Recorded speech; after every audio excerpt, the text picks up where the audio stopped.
السلام علیکم۔ عید الاضحیٰ یا بقرہ عید اسلامی دنیا بھر کے مسلمانوں کے لیے اہم ترین تہواروں میں سے ایک ہے۔ یہ تہوار ہر سال ذو الحجہ کے 10ویں دن منایا جاتا ہے اور یہ مسلمانوں کی عالمگیر جماعت کی طرف سے قربانی کے سنت کے مطابق ادا کی جاتی ہے۔ عید الاضحیٰ میں مسلمانوں کو احترام کے ساتھ مسجد جانے کی ترغیب دی جاتی ہے اور وہ قربانی کے جانور کی قربانی کرتے ہیں، جو اس تہوار کی خاصیت ہے۔ عید الاضحیٰ کے مسنون اعمال دراصل حضور نبی کریم صلی اللہ علیہ وسلم کی سنتوں پر مبنی ہیں۔ یہاں پر عید الاضحیٰ کے مسنون اعمال اور ادائیں اردو زبان میں تفصیل کے ساتھ پیش کی جائیں گی۔ غسل کا ادا کرنا۔ عید الاضحیٰ کے دن غسل کرنا زیادہ مستحب ہے۔ غسل کرنے سے پہلے نیت کریں کہ غسل طاہر کرنے کے لیے کر رہے ہیں۔ نیا کپڑا پہنیں۔ عید کے موقع پر نئے کپڑے پہننا سنت میں ہے۔ ایک خاص تحفہ خیابانی کریں اور اسے عید کے دن پہن لیں۔ عیدگاہ جائیں۔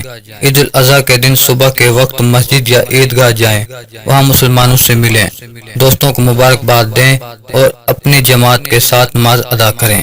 خطبہ سنیں۔ نماز عید کے بعد امام کا خطبہ سنیں۔ امام اسلامی تعلیمات، اخلاقیات اور سماجی امور پر باتیں کرتے ہیں۔ قربانی کا منصوبہ بنائیں۔ قربانی کے جانور کی تیاری کریں۔ جانور کو ایک مرتبہ دیکھیں، اس کی صحت کو جانیں اور قربانی کے لیے معتبر ذبح خانے سے تیاری کروائیں۔ قربانی کریں۔ قربانی کے وقت بسم اللہ، اللہ اکبر کہیں اور جانور کو ذبح کریں۔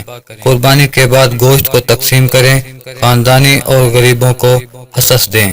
احتمال نماز عید کے بعد خاص نماز پڑھیں۔ بعض عقائد میں عید الاضحیٰ کے دن ایک خاص نماز پڑھی جاتی ہے، جب تک یہ نماز واجب نہیں، لیکن اگر آپ کی جماعت یہ نماز پڑھتی ہے تو آپ اس میں شریک ہو سکتے ہیں۔ صدقہ دیں۔ عید الاضحیٰ کے دن صدقہ دینا بھی مستحب ہے۔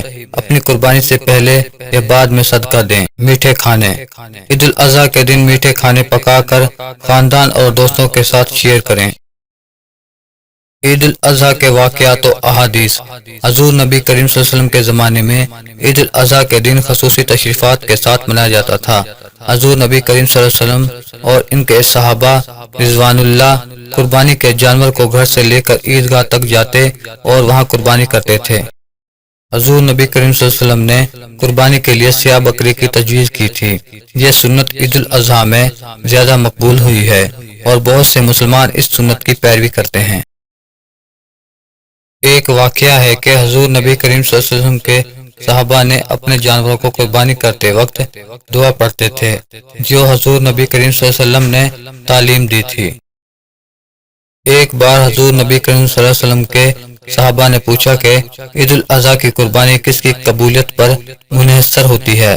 حضور نبی کریم صلی اللہ علیہ وسلم نے فرمایا کہ وہ قربانی قبول ہوتی ہے جو تیار کی جائے اور ایمانداری سے کی جائے۔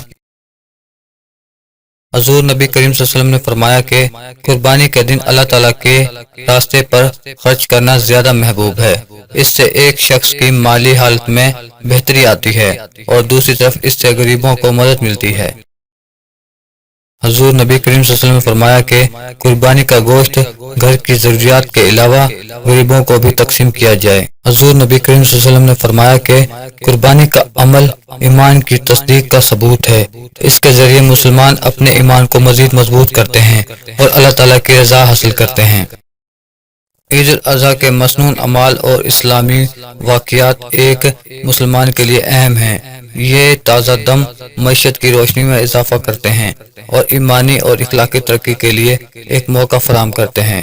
عید الاضحیٰ کے دن مسلمانوں کو انسانیت، محبت، اخلاقیت اور معاشرتی بنیادوں کے حوالے سے سمجھنے کی ترغیب دی جاتی ہے۔ احادیث اور واقعات حضور نبی کریم صلی اللہ علیہ وسلم کی سنتوں کی پیروی کرتے ہیں اور مسلمانوں کو عید الاضحیٰ کی اہمیت اور فضیلتوں کا احساس دلاتے ہیں۔